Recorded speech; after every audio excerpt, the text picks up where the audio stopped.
Movie शुरू होती है आर्थर नामी एक बच्चे से जो अपने ग्रैंड पेरेंट्स के घर रह रहा है। आर्थर इंग्लैंड में एक बोर्डिंग स्कूल में पढ़ता है और छुट्टियों पर अपने ग्रैंड पेरेंट्स डेजी और आर्चिबल्ड के घर रहने आया हुआ है। मगर वहाँ सिर्फ डेजी मौजूद थी और आर्चिबल्ड न जाने कहाँ गायब थे। डेजी बताती है आर्चिबल्ड अफ्रीका एक ट्राइब बोगो मसलाई के बारे में काफी बातें करते थे, तो शायद वो उन्हीं के साथ है। अब बोगो मसलाई कौन थे और क्या आर्चिबल्ड वाकई उनके साथ था कि नहीं, ये जानने के लिए एक्सप्लेनेशन एंड तक सुने। डेजी घर आती है और आर्थर को आवाजें लगाती है, मगर वो स्टोर रूम में पेट डॉग एल्फ्रेड के साथ सो रहा था। डेजी जाकर उसके मुंह पर से किताब उठाती है और आर्थर डर जाता है। वो बुक उसके ग्रैंडपा ने लिखी थी जिसमें उनके अफ्रीका के तमाम एक्सपीरियंसेस का जिक्र था और बताया था कि आर्चिबल्ड ने किस तरह बोगो मसलाई की मदद की थी एक इरिगेशन सिस्टम बनाने में। डेजी उसे कहती है कि वो इस बारे में बाद में बात करेंगे और उसको अपने साथ ग्रोसरीज करने के लिए ले जाती है।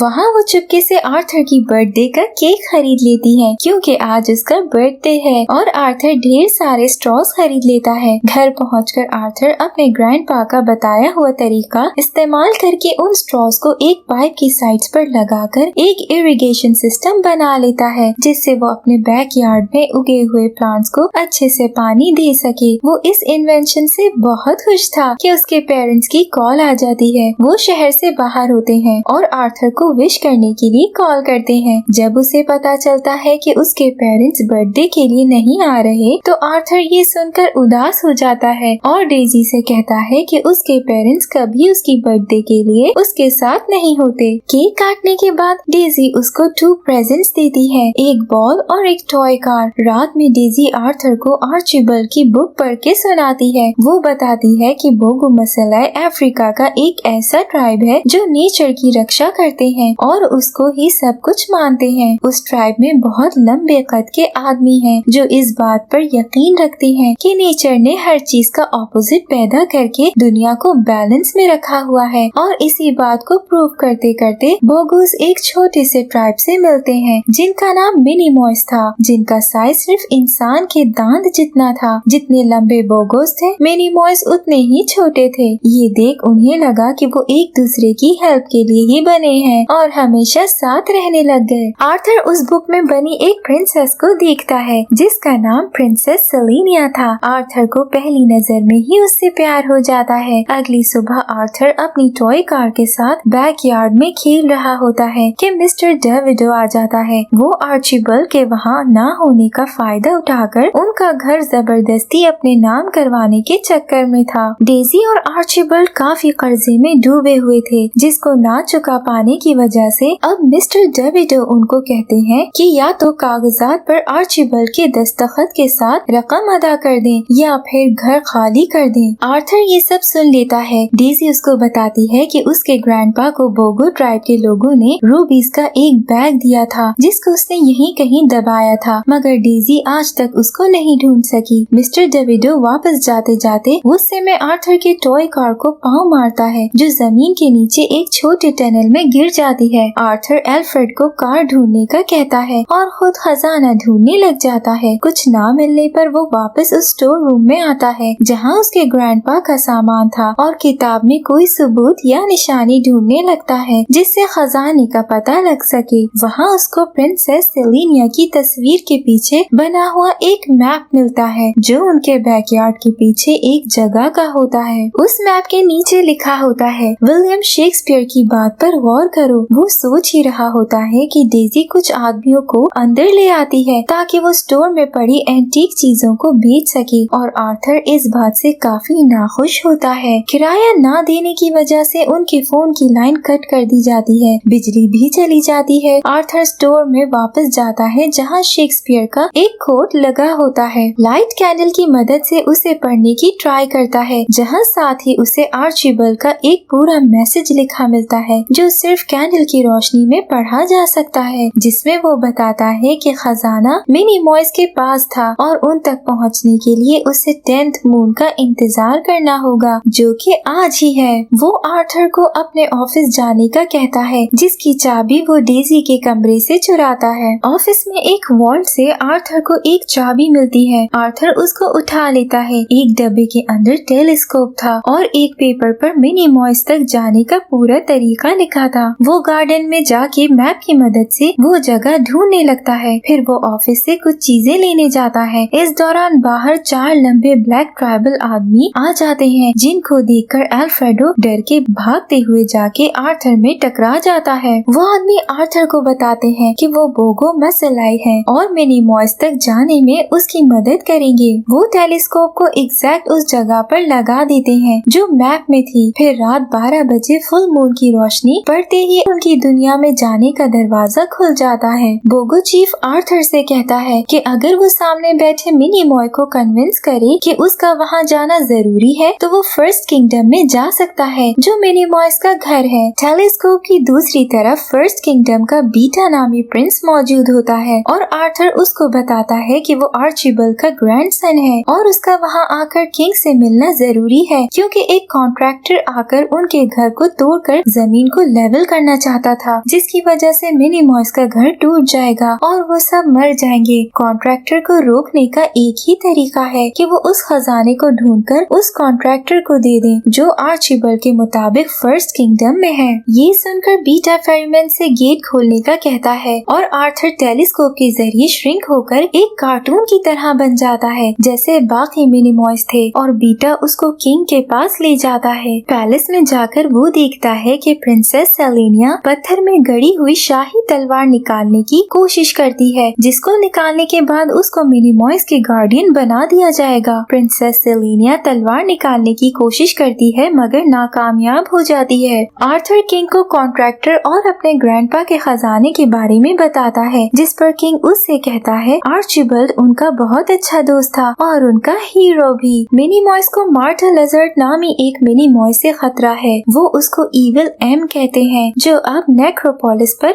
राज करता है। आर्चिबल्ड इविल एम को हराने गया था मगर वहाँ से वापस नहीं आया। इतने में इविल एम के सिपाही आकर फर्स्ट किंगडम पर हमला कर देते हैं मगर आर्थर उनको बचा लेता है। वो उस शाही तलवार को वहाँ से निकालकर तमाम सिपाहियों को हरा देता है और सबकी नजरों में हीरो बन जाता है। सेलेनिया अपने डैड से अपना मिशन पूरा करने की इजाजत मांगती है और किंग उसको आर्थर और बीटा को साथ ले जाने का कहता है। सेलेनिया का मिशन क्या था? वो इविल एम के पास जाकर उसको हराना चाहती थी ताकि अपने डैड समेत पूरे फर्स्ट किंगडम को प्रूव कर सके कि वो सबकी रक्षा करने के काबिल है। वो तीनों सफर पर निकल पड़ते हैं। दूसरी तरफ डेज़ी देखती है कि आर्थर अपने कमरे में नहीं है और उसको पूरे घर में ढूंढने लगती है, मगर जब वो उसको नहीं मिलता तो वो पुलिस की मदद लेती है। वहाँ सेलेनिया, आर्थर और बीटा चलते चलते एक बस स्टॉप जाते हैं जहाँ के मालिक से वो उनको नेक्रोपोलिस छोड़ने का कहते हैं। वो उन्हें एक अखरोट जैसी गाड़ी में बिठाकर जोर से आसमान की तरफ फेंकता है, मगर रास्ते में एक मक्खी से टक्कर होने की वजह से वो सब एक नदी में गिर जाते हैं और क्योंकि मिनी मॉयस को पानी से डर लगता था और वो तैर नहीं सकते थे तो तीनों बेहद खौफजदा हो जाते हैं। आर्थर सेलेनिया के कपड़ों से लेस उतारकर उसको तलवार के साथ बांधता है और तलवार को दरख्त की तरफ फेंकता वो तीनों उस रस्सी का सहारा लेकर पानी से निकल जाते हैं। वहाँ से निकलकर उनको इविल एम के सिपाही, जिन्हें सीड्स कहते हैं, वो नजर आते हैं जो कि इरिगेशन सिस्टम से स्ट्रॉस काट कर ले जा रहे थे। सेलेनिया समझ जाती है कि इविल एम ने स्ट्रॉस का इस्तेमाल फर्स्ट किंगडम में पानी लाने के लिए करेंगे ताकि सब मिनी मॉयस डूब जाएं। वो तीनों एक स्ट्रॉ के अंदर बैठ जाते हैं ताकि नेक्रोपोलिस तक पहुंच सके, लेकिन एक मिनी मॉय वहाँ आ जाता है। वो उनको मैक्स, एक बार ओनर के पास ले जाता है। तभी वहाँ अचानक इविल एम का सन डार्कोस आ जाता है। वो प्रिंसेस सेलेनिया को पहचान लेता है और उसको अपने साथ डांस करने को कहता है। सेलेनिया मना कर देती है, जिस पर डार्कोस गुस्से में आकर अपने सिपाहियों को बुला लेता है जो बीटा, आर्थर और सेलेनिया से लड़ते हैं। मैक्स लाइट्स बंद कर देता है जिससे हर तरफ अंधेरा हो जाता है और चुपके से उन तीनों को एक सीक्रेट रास्ते से इविल एम का पैलेस तक जाने वाला टनल ले जाता है। उस टनल को क्रॉस करके तीनों नेक्रोपोलिस पहुंच जाते हैं। वहां जाकर सेलेनिया आर्थर से कहती है कि वो अकेली जाकर इविल एम का सामना करेगी और आर्थर जाकर अपने ग्रैंडपा का खजाना ढूंढे। आर्थर कहता है कि अगर वो वापस ना आई तो क्या होगा, जिस पर सेलेनिया उसको किस करती है और उससे कहती है कि अब मेरी पावर्स तुम्हारी भी हैं और अब हम हस्बैंड एंड वाइफ बन चुके हैं, यानी अगर मैं वापस ना आऊँ तो तुम मेरे सक्सेसर होगे। ये कहकर वो चली जाती है। डार्कहॉर्स उनकी आवाजें सुन के वहाँ आ जाता है और उनको जेल में कैद कर देता है। वहाँ एक बूढ़ा मिनीमॉय मौजूद था जो उनको बताता है कि यहाँ पर नॉलेज के बदले खाना देते हैं, यानी कि जब आप इनको कुछ नया सिखाओगे तभी ये आपको खाने देंगे। पूछने पर वो बताता है कि उसने इनको एक वाटर इरिगेशन सिस्टम के बारे में बताया था, जिसको सुन के आर्थर जान जाता है कि वो बूढ़ा मिनीमॉय आर्चिबल्ड है। वो दोनों एक दूसरे को गले लगाते हैं। आर्थर आर्चिबल्ड को अपनी और सेलेनिया की शादी का बताता है। वहाँ दूसरी तरफ सेलेनिया माल्टेज़ार्ड के पास जाती है और उसको कन्फ्रंट करती है। वो बताता है कि किस तरह वो पहले सबकी नजरों में हीरो हुआ करता था। फर्स्ट किंगडम को बचाने के लिए उसने इतने खतरों का सामना अकेले किया, मगर उस सब के दौरान ही माल्टेज़ार्ड को कुछ बीमारियां लग गईं, तो लोगों ने उससे फासला रखना शुरू कर दिया। फिर एक वीएवल जो कि एक जहरी बीटल है, उसने माल्टेज़ार्ड की पहली किस चुरा ली। उनकी शादी हो गई और पावर्स मिक्स होने की वजह से ईवल एम भी अपनी वाइफ की तरह ईवल हो गया। वो चाहता था कि सेलेनिया उसको अपनी पहली किस दे दे ताकि वो वापस से अपनी पुरानी फॉर्म में जा सके, मगर जब उसको पता लगा है कि सेलेनिया ऑलरेडी एक हस्बैंड ढूंढ चुकी है तो वो उसको भी बाकी तीनों के साथ जेल में बंद कर देता है। कुछ देर बाद माल्टेज़ार्ड उन सबको बुलाता है और कहता है कि उनके पास 3 मिनट्स हैं, वो इस टनल से वापस फर्स्ट किंगडम चले जाएं। मगर वो इतना तो जानते ही थे कि जैसे ही वो तीनों जाएंगे माल्टेज़ार्ड टनल को पानी से भर देगा और वो मर जाएंगे। वहाँ आर्थर देखता है कि वो रूबीज माल्टेज़ार्ड के कब्जे में थे। वो फर्स्ट किंगडम के एडवाइजर मीरो के बेटे मीनो जो माल्टेज़ार्ड के साथ काम करता था उससे कहता है कि वो रूबीज पर रोशनी डालें ताकि आर्थर को उनकी लोकेशन का पता लगे और बदले में वो मीनो को मीरो के पास ले जाएगा। इसके बाद वो चारों भागते हैं कि अचानक उनको आर्थर की टॉय कार दिखती है जो टनल में गिर गई थी। वो फौरन उसमें चाबी भरते हैं ताकि उसमें बैठकर जा सकें। पीछे से माल्टेज़ार्ड फ्लड गेट्स खोल देता है और वो टनल पानी से भरने लगता है, मगर आर्थर फौरन गाड़ी भगाकर ले जाता है और वो चारों फर्स्ट किंगडम पहुंचकर दरवाजा बंद कर देते हैं जिससे पानी अंदर ना आ सके। जैसे ही 12 बजते हैं वो टेलीस्कोप का गेट खोलते हैं और आर्थर और आर्चिबल्ड वापस अपनी दुनिया में चले जाते हैं। वहाँ पहुंचकर देखते हैं कि डेविडो घर खाली करवाने आया है, मगर पीछे से आर्चिबल्ड को आता देख सब हैरान रह जाते हैं। आर्चिबल्ड उसको लिविंग रूम में लेकर जाता है ताकि पेपर्स पर साइन कर दे। वहाँ मीनू रूबीज पर लाइट मारता है जिसकी वजह से आर्थर को लोकेशन पता लग जाती है। वो उस टनल के अंदर बॉल फेंकता है जिससे अंदर स्ट्रॉ से बनाया हुआ सिस्टम टूट जाता है और नेक्रोपोलिस में पानी भर जाता है। पानी की वजह से रूबीज और उनके ऊपर बैठा मीनो ऊपर आ जाते हैं। माल्टेज़ार्ड एक मच्छर पर बैठकर वहाँ से उड़ जाता है और सारा पानी फर्स्ट किंगडम से निकलकर वापस नेक्रोपोलिस चला जाता है। आर्थर रूबीज ले जाकर आर्चिबल्ड को देता है जो एक रूबी से डेविडो का कर्ज चुका देता है। डेविडो गन निकालता है और लालच की वजह से सारे रूबीज चुरा कर ले जाने लगता है कि बोगोस उसको रोक लेते हैं और वो उसको पुलिस के हवाले कर देते हैं। आखिर में आर्थर अपनी खिड़की पर खड़े होकर वादा करता है कि वो 10th मून पर दोबारा से सेलेनिया से मिलने जाएगा और वहाँ सामने दरख्त पर बैठी सेलेनिया भी वादा करती है कि वो उसका इंतजार करेगी और इस तरह मूवी खत्म हो जाती है।